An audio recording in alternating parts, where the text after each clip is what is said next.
राधे रानी की अनोखी कहानी। यह कहानी है बरसाना की, जहाँ राजेश्वरी श्री राधा रानी जी का जन्म हुआ था। बरसाना में ही श्री राधा जी का एक मंदिर है, जिसके पास एक सेठ जी रहा करते थे। सेठ जी बहुत ही संपन्न थे। उनके पास सब कुछ था, आलीशान दुकान, भव्य भवन, 3 बेटे और 3 बहुएं। सेठ जी यूँ तो हर तरीके से साधन संपन्न थे, लेकिन फिर भी उनके मन में बड़ा दुख था। उन्होंने हमेशा लगता था कि काश उनकी एक पुत्री भी होती। उन्हें लगता अगर उनकी पुत्री होती तो वे अपने मन की सारी बात अपनी पुत्री को बताते, पुत्री को बहुत दुलार करते। कुछ समय पहले सेठ जी की पत्नी का देहांत हो गया, इसीलिए सेठ जी बहुत अकेलापन महसूस करते थे। सेठ जी हमेशा घर के पास स्थित मंदिर में श्री राधा रानी जी के दर्शन करने जाया करते थे। एक दिन जब सेठ जी मंदिर में श्री राधा जी के दर्शन करने गए, उस दिन मंदिर में एक संत पधारे थे। सेठ जी को कुछ उदास देखकर संत सेठ जी ने पूछा, उदास क्यों हो बेटा? सेठ जी बोले, महाराज मेरी कोई बेटी नहीं है, इसलिए मैं उदास हूँ। संत मुस्कुराए और बोले, यदि जीवन में किसी का अभाव है तो उसकी जगह भगवान को बिठा लेना चाहिए। सेठ जी बोले, भगवान मेरे तो कोई बेटी ही नहीं है, तो मुझे क्या करना चाहिए? संत बोले, अरे सेठ, जब तुम्हें बरसाना का वास मिला है तो तुम अपने बरसाने की बेटी श्री राधा जी को ही अपनी बेटी क्यों नहीं मान लेते? संत की यह बात सेठ जी को बहुत पसंद आई। उसी दिन से सेठ जी राधा रानी को अपनी बेटी मानने लगे और उसे अपने कमरे में लगा लिया। अब सेठ जी का जीवन ही बदल गया। वे उठते बैठते सोते जागते श्री राधा जी को अपनी बेटी मानकर उनसे बातें करने लगे। उन्हें अपनी पुत्री को हर बात बताने में बड़ा आनंद आता था। सेठ जी की राधा जी ऐसे लगने लगी जैसे कि जब भी वे दुकान जाते तो श्री राधा रानी का भोग लगाकर प्रसाद पाकर ही जाते। शाम को लौटते तो राधा जी को प्रणाम करते, उनसे बातें करते, भोग लगाकर फिर प्रसाद ग्रहण करते और हर समय श्री राधे सह कीर्तन किया करते थे और हर समय प्रसन्नचित्त रहा करते थे। जब भी सेठ जी से कोई उनका परिचय पूछता तो सेठ जी कहते, 3 बहुएं बेटे हैं, घर में सुख सुविधा है, पूरी संपत्ति भरी भवन में रहती नहीं, कोई मजबूरी कृष्ण कृपा से जीवन पथ में आती ना कोई बाधा, मैं बड़ा भागी पिता हूँ, मेरी बेटी है श्री राधा। एक दिन सेठ जी के घर में चूड़ी पहनाने वाली मनिहारन आई। तीनों बहू ने बारी बारी से जाकर मनहारी से चूड़ियाँ पहन ली। श्री राधा जी को लगा कि आज हमारे पिताजी के घर में चूड़ी पहनाने वाली आई है, तो मैं भी जाकर चूड़ी पहन लेती हूँ। जैसे ही तीनों बहुएं चूड़ियाँ पहनकर गई, श्री राधा जी प्रकट हो गई और मनिहारिन ने जब राधा जी का स्वरूप देखा तो वह उनको देखते ही रह गई। राधा जी बोली, मुझे भी पहनाओ। मनिहारिन ने समझा इनके घर में कोई मेहमान आया होगा। यह सोचकर मनिहारन ने राधा जी को भी चूड़ियाँ पहना दी।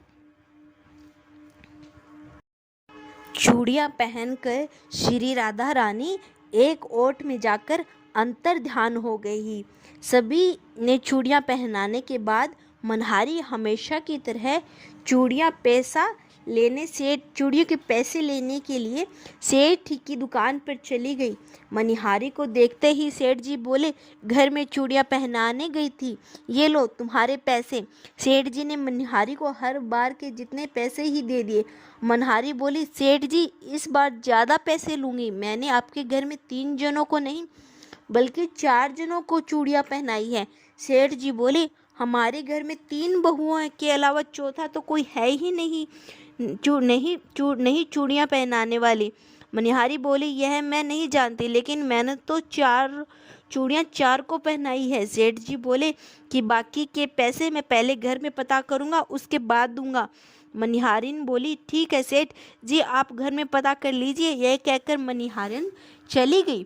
शाम को सेठ जी घर पहुँचे। उन्होंने घर में मनिहारन के बारे में पूछा। उन्होंने बहू ने कहा, हमने केवल तीनों ने चूड़ियाँ पहनी थी। सेठ जी बोले, मैं भी कहूँ कि चौथा तो कोई है ही नहीं हमारे घर में जो चूड़ियाँ पहने।